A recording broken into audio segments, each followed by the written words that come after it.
지난 시즌 토트넘의 챔피언스리그 출전권을 극적으로 얻어낸 명장 콘테.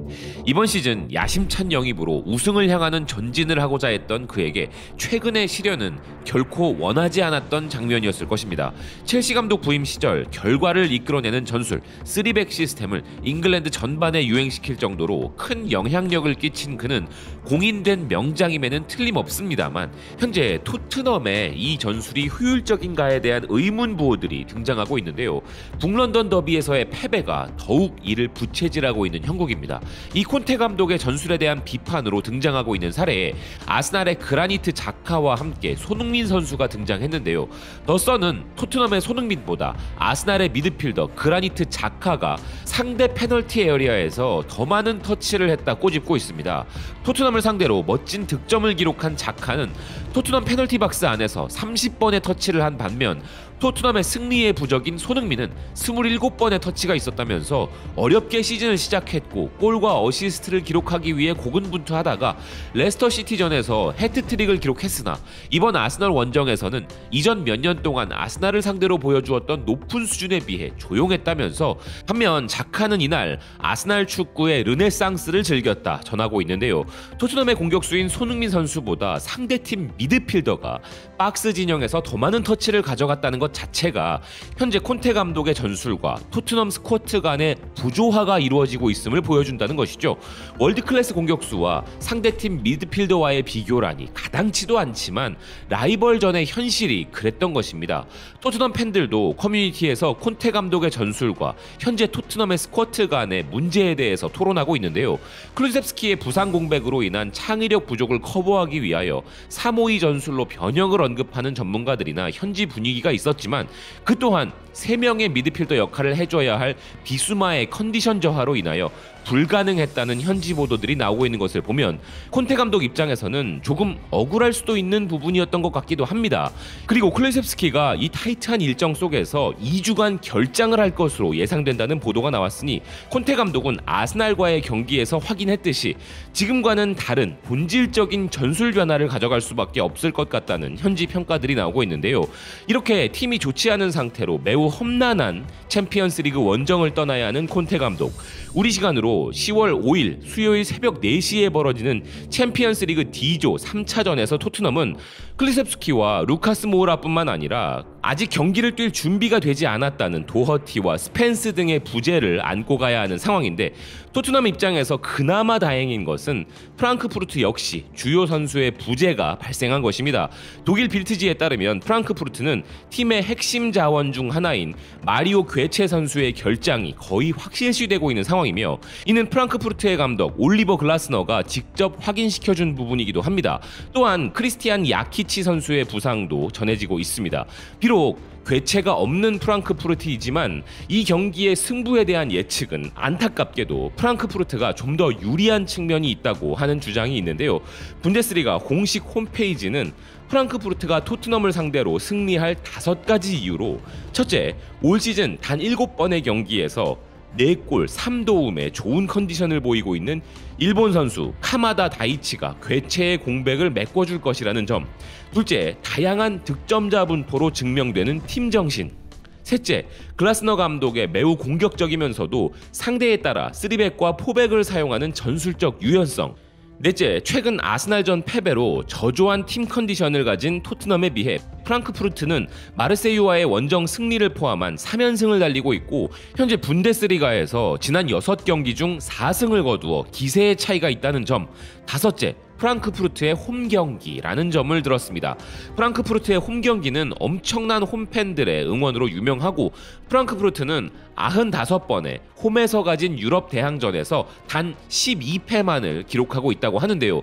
그리고 이런 열정적인 홈팬들로 인하여 토트넘을 응원하러 이동하는 토트넘 원정 팬들에게 경고가 전해진 것도 토트넘 선수들이 힘을 내기에 불리해 보이는 부분입니다.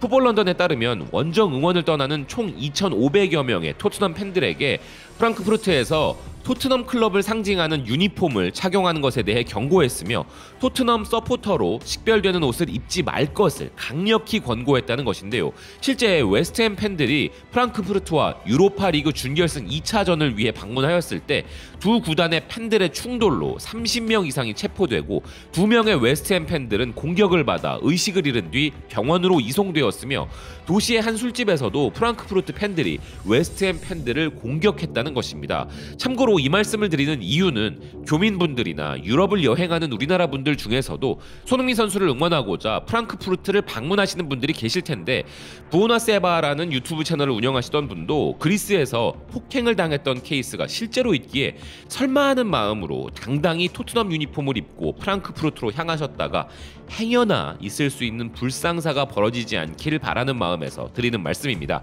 다시 경기적인 부분으로 돌아가서 토트넘은 이 경기에서 이길 마음보다는 지지 않겠다는 마음을 먹을 가능성이 있다는 스퍼스웹인데요. 기사는 이번 경기에서 승점 3점을 얻으면 토너먼트 진출이 훨씬 쉬워지겠지만 이 경기에서 이기는 것보다는 지지 않는 것이 더 중요하다 주장할 수 있으며 만일 이 경기에서 패한다면 다음 라운드에 진출할 가능성이 심각하게 위태로워진다는 것입니다.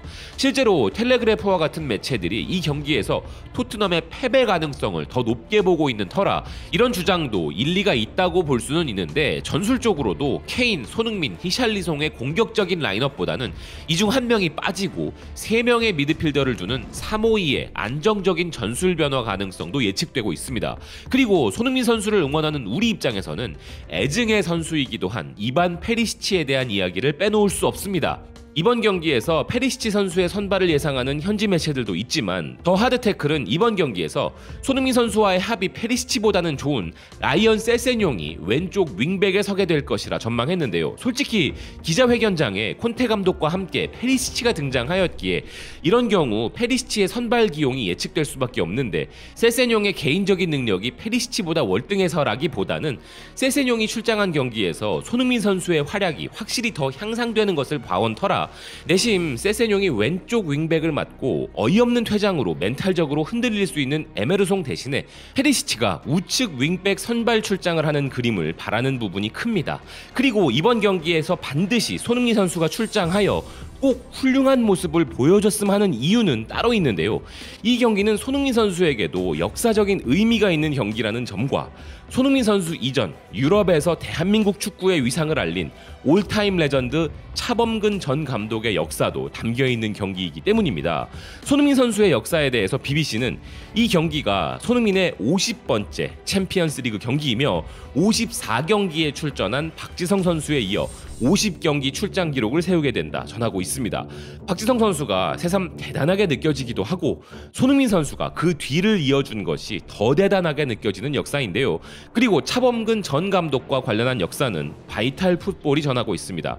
기사는 프랑크푸르트와의 중요한 이 경기에는 역사적인 부분이 있다면서 양 팀이 이전까지 유일한 경기를 가졌던 것은 1982년으로 거슬러 올라가야 하고 8강전에서 맞붙었던 이 경기에서는 한국의 레전드 차범근이 프랑크푸르트 소속으로 뛰었다는 것입니다. 과거 두 팀 간에 단 한 번밖에 없었던 경기와 내일 있을 두 번째 경기에서 모두 대한민국의 레전드가 뛰게 된다는 것이 역사적으로 의미 있고 흥미로운 부분인 것이죠.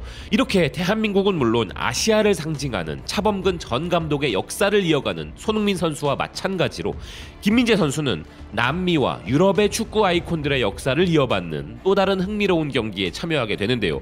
남미 축구의 아이콘이었던 마라도나의 이름을 따서 지어진 스타디오 디에고 아르만도 마라도나를 홈구장으로 사용하는 김민재 선수의 소속팀 나폴리와 토탈사커의 전설이자 독보적인 테크니션이라 불렸던 유럽의 전설인 요한 크루이프의 이름을 딴 요한 크루이프 아레나가 홈구장인 아약스와의 흥미진진한 챔피언스리그 조별리그가 바로 그것인데요.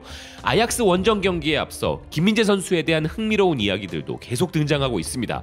두 팀 모두 다이나믹하고 공격적인 전술을 펼치는 팀이라 축구팬으로서 단순히 경기 자체만 놓고 보면 토트넘의 경기보다는 동시간에 펼쳐질 이 경기에서 훨씬 더 축구의 묘미를 느낄 수 있을 것이라 기대가 되는데요. 이 경기는 창과 창의 대결이라는 예측이 되고 있는 만큼 승리 가능성은 되려 양팀 수비진의 역량에 더 관심이 쏠리고 있습니다. 그 중에서도 나폴리 수비 중심 김민재 선수에 대해서는 한치의 의심도 하지 않는 것이 현지 분위기인데요. 나폴리 출신의 해설자인 지아니 인프로타는 푼토 누오보 라디오에 출연하여 스팔레티 감독을 칭찬하면서 이제 나폴리는 유럽이 두려워하는 팀이 되었으며 이는 아약스 역시 마찬가지라면서 김민재 선수에 대한 언급을 했습니다. 자신을 놀라게 한 선수는 많지만 그 중에서 김민재가 정말 큰 도약을 했다는 것인데요. 전 나폴리 출신의 루카 푸시도 나폴리가 쿨리발리를 대체하기가 쉽지 않았는데 김민재로 인하여 팀 자체가 변화했다 주장했습니다. 그래서 날카로운 아약스의 공격을 무력화시킬 선봉장으로 현지에서는 김민재 선수의 선발 출전을 기정사실화하는 예상 명단들이 대부분입니다. 허나 김민재 선수의 활약에도 불구하고 필승을 장담할 수는 없는 게 아약스가 그리 호락호락한 팀도 아닐 뿐더러 나폴리는 1위, 아약스는 공동 2위이기 때문인데요. 또한 홈 경기에서는 반드시 승리가 필요하기에 홈 관중을 등에 업고 최선을 다할 것이 분명한 데다가 풋볼 이탈리아에 따르면 김민재 선수와 좋은 호흡으로 훌륭한 활약을 펼치고 있는 센터백 아미르 라흐마니가 정상적인 컨디션이 아니라는 이야기가 들려오고 있어 조금 우려가 됩니다. 내일 새벽의 두 경기는 역사적 의미가 있기에 비록 팀 분위기가 좋지 않지만 손흥민 선수의 멋진 활약을 기대하고 이미 맨체스터 유나이티드와 같은 빅클럽과 관계된 소문이 도는 김민재 선수가 또 한 번 유럽에서 통하는 괴물이라는 것을 입증하는 쇼케이스가 되어 더 큰 클럽에서도 오퍼를 받을 수 있는 경기가 되길 바란다는 생각입니다. 시청해주셔서 고맙습니다. 또 뵙겠습니다.